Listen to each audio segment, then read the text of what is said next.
King's Cross Station, London, August 1906.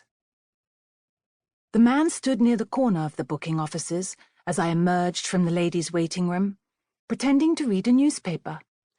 He was dressed in a kind of comfortable suit of brown Harris tweed, with which any fellow might clothe himself for a long train journey, except he wore it awkwardly, stiff and overly buttoned, like a schoolboy given his first grown-up jacket and trousers.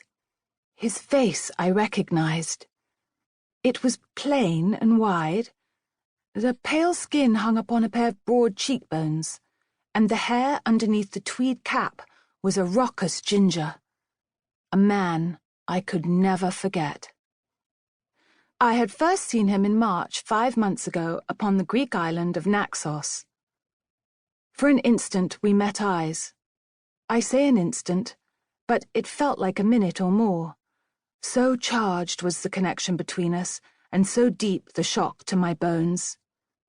He made no sign of recognition, except for having taken the trouble to transfix me at all, and once he accomplished this act, he folded the newspaper twice, tucked it under his arm, and walked off in the direction of the departure platform, where he disappeared into the thickening crowd.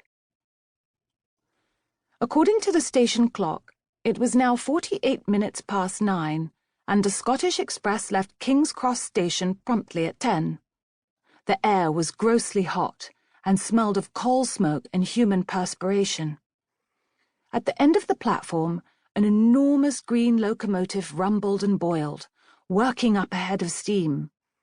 The space between us was a carnival of passengers, porters, carts, conductors, and luggage, and somewhere inside it all lurked the man with the ginger hair. My palm was damp inside its cotton glove. I renewed my grip on the handle of my valise.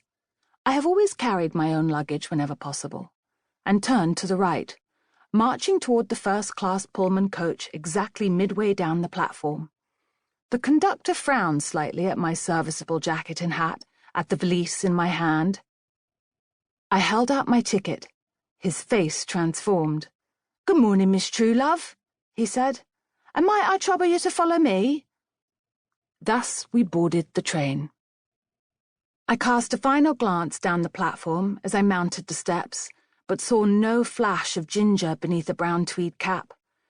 It was not until I settled in my seat, in a private compartment reserved entirely for my use by my employer, the Duke of Olympia, that I caught sight of him again, walking slowly toward the locomotive, hands shoved in his pockets.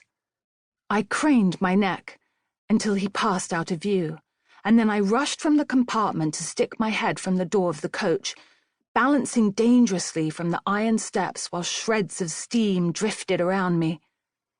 Nearly all the passengers had boarded. The last tearful farewells were taking place, the swift embraces between lovers. For a second or two, a series of baggage carts obscured the man's back until he emerged alone, the fringe of hair just visible at his collar, and swung suddenly to the left into a third-class carriage on the other side of the dining car. The whistle screamed. The shouts of the conductors ran down the platform. I pulled myself back inside the coach, while the beat of my heart echoed above them all, spinning my blood, and somebody's hand came to rest on the sleeve of my jacket. "Is something the matter, Miss Truelove?" asked the conductor. He was about 50 years old, and his face briefly resembled that of my dead father, kind and serious, bracketed by a handsome pair of mutton chops.